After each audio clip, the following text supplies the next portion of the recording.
চাহার সোমবা। সঙ্গীত পরিচালনায় শেখ নজরুল ইসলাম মাহমুদ। অনুষ্ঠানটি প্রযোজনা করেছেন শেখ শওকত ইকবাল চৌধুরী।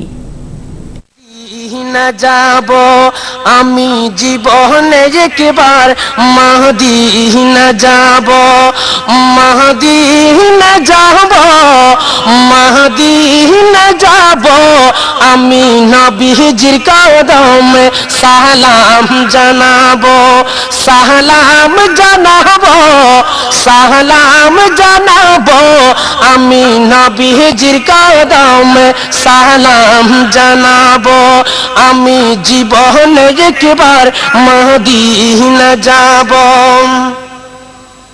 যাবো কেনে খোদা রাস্তা দেখাও না, নবীজির দিদার মোরে নসিব করো না। জান্নাতে টুকুরায় আমি নামাজ আদায় করিব, আমি নবীজির কদমে সালাম জানাবো, সালাম জানাবো, সালাম জানাবো, আমি নবীজির কদমে সালাম জানাবো।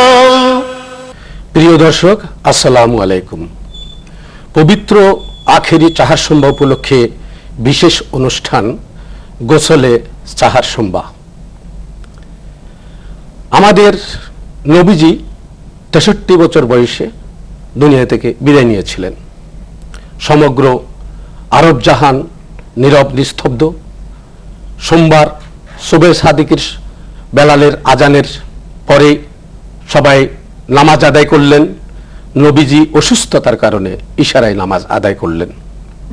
এ সময় হযরত জিবরিল আলাইহি ওয়াসাল্লাম এসে নবীজিকে বললেন যে, হে আল্লাহর হাবিব, আপনাকে আল্লাহ সালাম দিয়েছেন।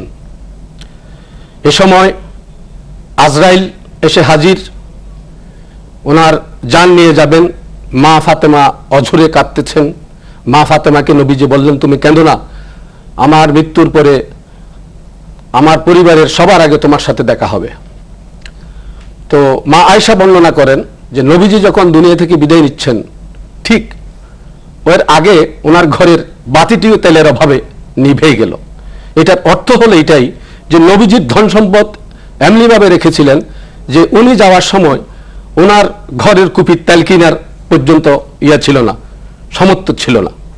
তাহলে এখানে একটা শিক্ষা আমরা পাই, আমরা দুনিয়াতে ছেলে মেয়ের জন্য ধন দৌলত রেখে যাই, আসলে আমাদের নবীজি কি রেখে গিয়েছিলেন। নবীজির জান যখন কবজ করতেছিলেন আজরাইল আলাইহিস সালাম, তখন জিবরিল আলাইহিস সালাম নবীজিকে জিজ্ঞেস করেছিলেন, হে আল্লাহর হাবিব, আপনার কি কষ্ট হচ্ছে? নবীজি বলেছিলেন, আমার বুকের উপরে মনে হচ্ছে যে উহুদের পাহাড়টি চেপে দেওয়া হয়েছে। এইভাবে দুনিয়া থেকে নবীজি বিদায় নিলেন। এটাই ছিল সোমবার। এর আগে বুধবার, সফর চাঁদের শেষ বুধবারে উনি জীবনের শেষ গোসল করেছিলেন।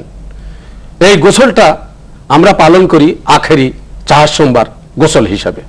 এখন এ বিষয়ে আলোচনা করার জন্য আজকে আমরা স্টুডিওতে আমন্ত্রণ জানিয়েছি তিন প্রিন্সিপাল।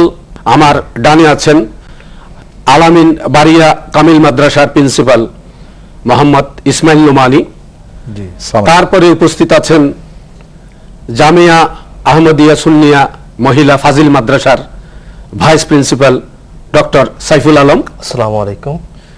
তারপরে উপস্থিত আছেন আশেকায়না আউলিয়া ডিগ্রি মাদ্রাসার প্রিন্সিপাল মোহাম্মদ রিদওয়ানুল হক। আসসালামু আলাইকুম।